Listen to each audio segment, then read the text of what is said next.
Al-Maidah ayat 72. Allah langsung memvonis, laqad kafara alladhina qalu innallaha huwal masih ibnu Maryam. Sungguh telah kafirlah orang yang telah mengatakan bahwa Allah itu adalah Al-Masih putra Maryam. Kenapa? Wa qala al-Masih ya bani Israil a'budullaha rabbi wa rabbakum. Karena Al-Masih itu sendiri mengatakan, hai Bani Israel, sembahlah Allah, Tuhanku dan Tuhanmu. Nah, tentang ayat ini mungkin ada kemiripannya dengan Injil. Mari kita dengar bersama-sama. Alhamdulillahi Rabbil Alamin, Ar-Rahmanir Rahim. Innal hamdalillah nahmaduhu wa nasta'inuhu wa nastaghfiruh wa na'udzu billahi min shururi anfusina wa min sayyiati a'malina. Man yahdihillahu fala mudilla lahu wa man yudlil fala hadiya lahu. Wa asyhadu an la ilaha illallah wahdahu la syarika lahu wa asyhadu anna Muhammadan 'abduhu wa rasuluh. Ya ayyuhalladzina amanu taqullaha haqqa tuqatih wa la tamutunna illa wa antum muslimun.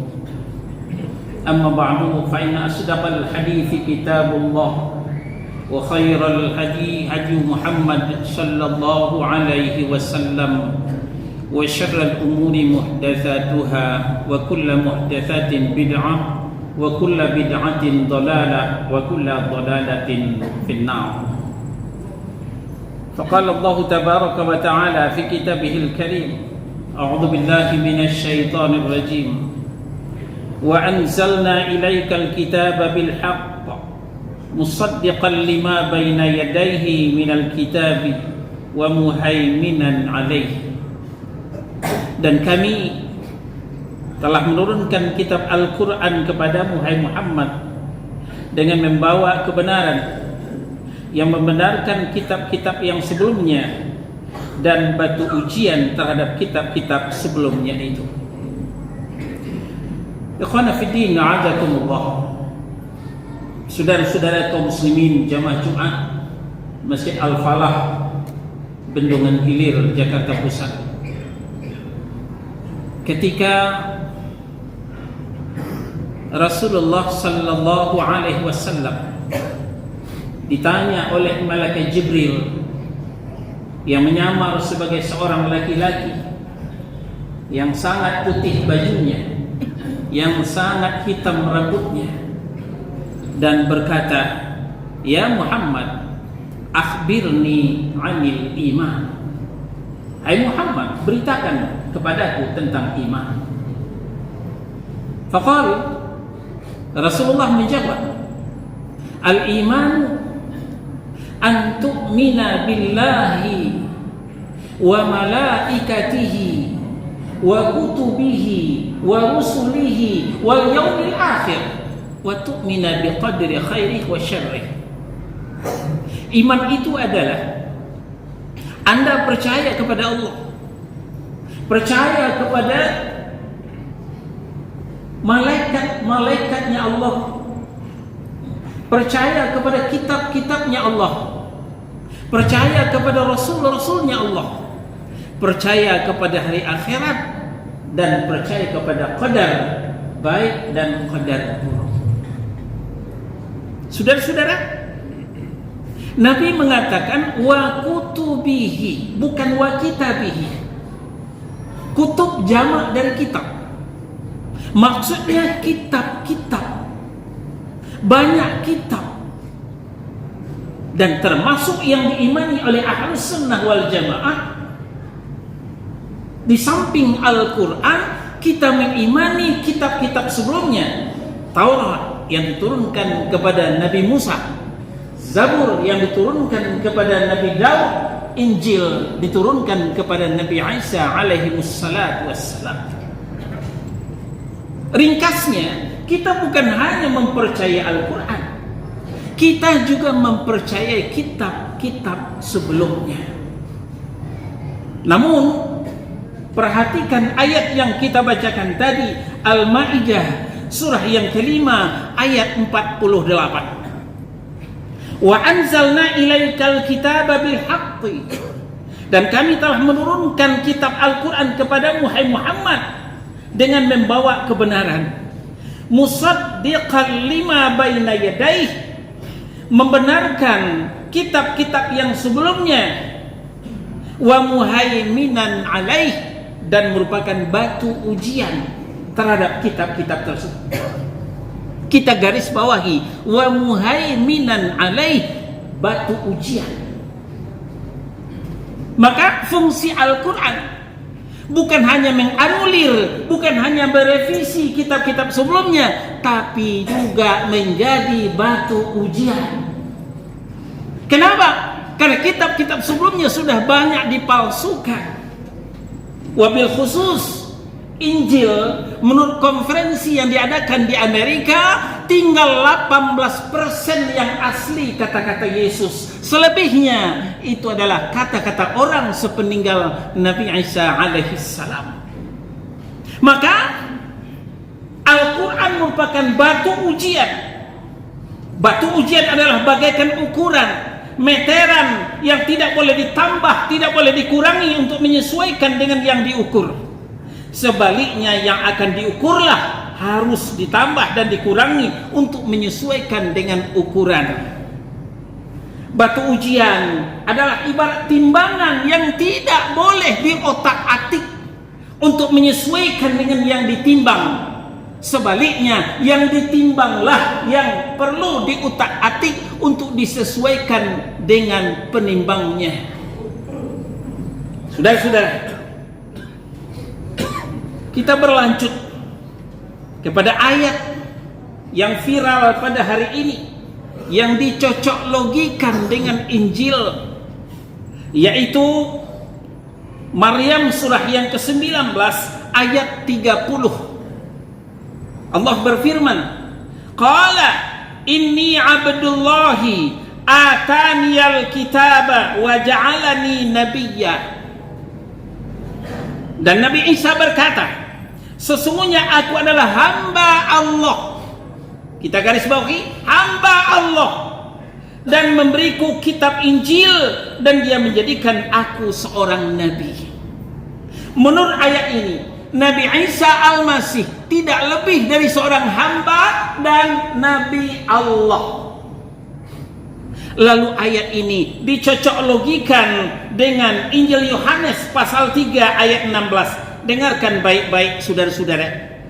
Karena begitu besar kasih Allah akan dunia ini, sehingga ia telah menganugerahkan anaknya yang tunggal, supaya setiap orang percaya kepadanya tidak binasa, melainkan beroleh hidup yang kekal.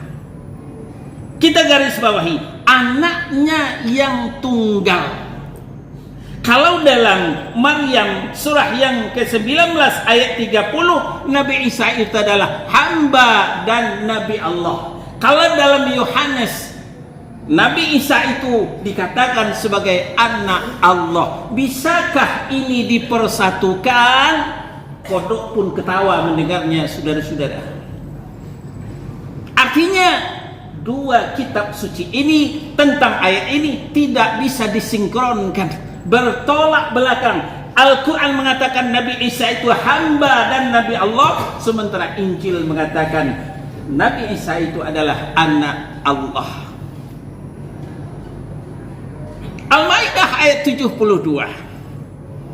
Allah langsung memvonis, laqad kafara alladhina qalu innallaha huwal masih ibnu Maryam. Sungguh telah kafirlah orang yang telah mengatakan bahwa Allah itu adalah Al-Masih putra Maryam. Kenapa? Wa qala al-Masih ya bani Israil a'budullaha rabbi wa rabbakum. Karena Al-Masih itu sendiri mengatakan, hai Bani Israel, sembahlah Allah, Tuhanku dan Tuhanmu. Nah, tentang ayat ini mungkin ada kemiripannya dengan Injil. Mari kita dengar bersama-sama.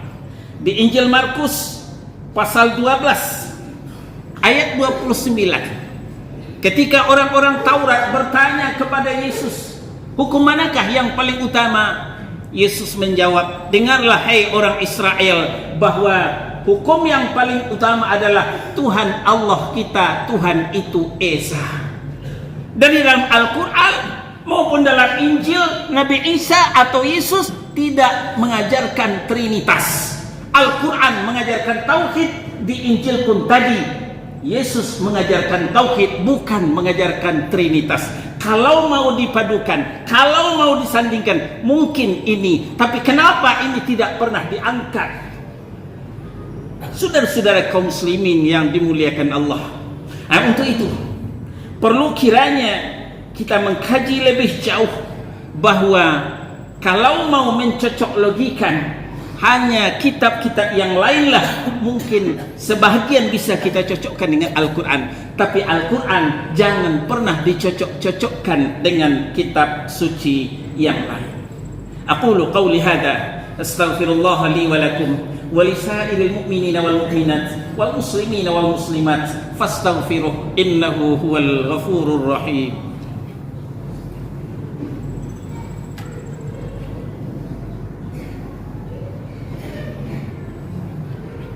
Alhamdulillah hamdan katsiran thayyiban mubarakan fih kama yuhibbu rabbuna wa yarda. Asyhadu an la ilaha illallah wahdahu la syarika lah wa asyhadu anna Muhammadan 'abduhu wa rasuluh. Ya ayyuhalladzina amanu taqullaha wa qulu qawlan sadida yuslih lakum a'malakum wa yaghfir lakum dhunubakum wa man yuti'illaha wa rasulahu faqad faza fawzan 'azima.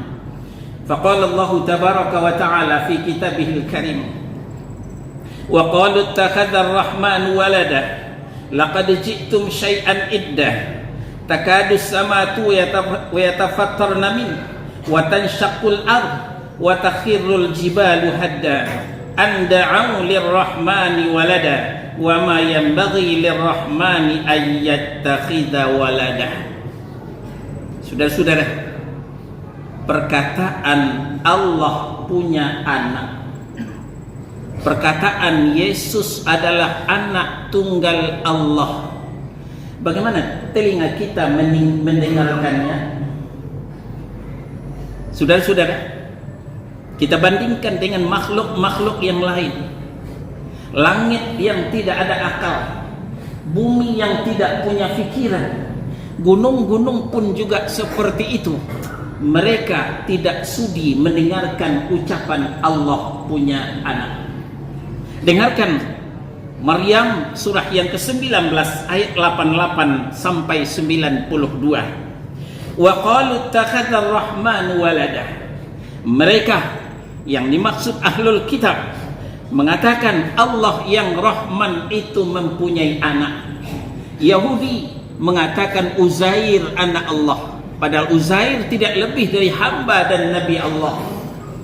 Nasara mengatakan Al-Masih anak Allah, padahal Al-Masih tidak lebih dari hamba dan nabi Allah. Apa tanggapan Allah terhadap ucapan ini? Laqad ji'tum syai'an iddah. Sungguh kalian telah mendatangkan sesuatu yang sangat mungkar. Tolong catat baik-baik saudara-saudara. Ucapan Allah punya anak itu menurut Allah adalah sesuatu yang sangat mungkar. Sehingga takadus samawati yatafattarna min, hampir saja langit pecah. Wa tanshaqqul ardh, hampir saja bumi terbelah. Wa takhirrul jibalu hadda, hampir saja gunung-gunung pun runtuh. Kenapa? Anda'au lirrahmani walada, karena mereka telah berani lancang dan lancung mendakwa Allah yang Rahman mempunyai anak. Padahal wa ma yanbaghi lirrahmani an yattakhidha walada, tidak pantas bagi Allah yang Rahman mempunyai anak. Makanya ketika orang bertanya, kenapa di tanahku sering terjadi bencana. Apakah Allah mulai bosan dengan tingkah kita yang selalu salah dan bangga dengan dosa-dosa? Atau Allah mulai enggan bersahabat dengan kita? Tidak usah tanya kepada rumput yang bergoyang, tapi tanyalah kepada Maryam 8889 90 sampai 93. Yang menyebabkan bencana adalah ucapan Allah mempunyai anak. Maka akidah seperti itu tidak bisa kita sandingkan dengan akidah tauhid. Inilah yang diingatkan oleh Allah, wala talbisul haqqa bil batil. Jangan kau percampur adukkan yang hak dengan yang batil. Dan sampai kapanpun tauhid dengan syirik tidak akan bisa bersatu. Walaupun langit akan runtuh, walaupun bumi akan hancur. Bukan berarti kita anti toleransi. Islam di front terdepan menjunjung tinggi toleransi antar umat beragama. Tapi toleransi kita hanya di bidang muamalah, di bidang urusan duniawi, bukan urusan akidah, bukan urusan ibadah, bukan urusan ukhrawi. Jaga akidah, jaga tauhid, jangan gadaikan untuk sebuah kerukunan dan kepentingan duniawi. Fa'tabiru ya ulil absar la'allakum turhamun. Alhamdulillahi Rabbil Alamin, Ar-Rahmanir Rahim.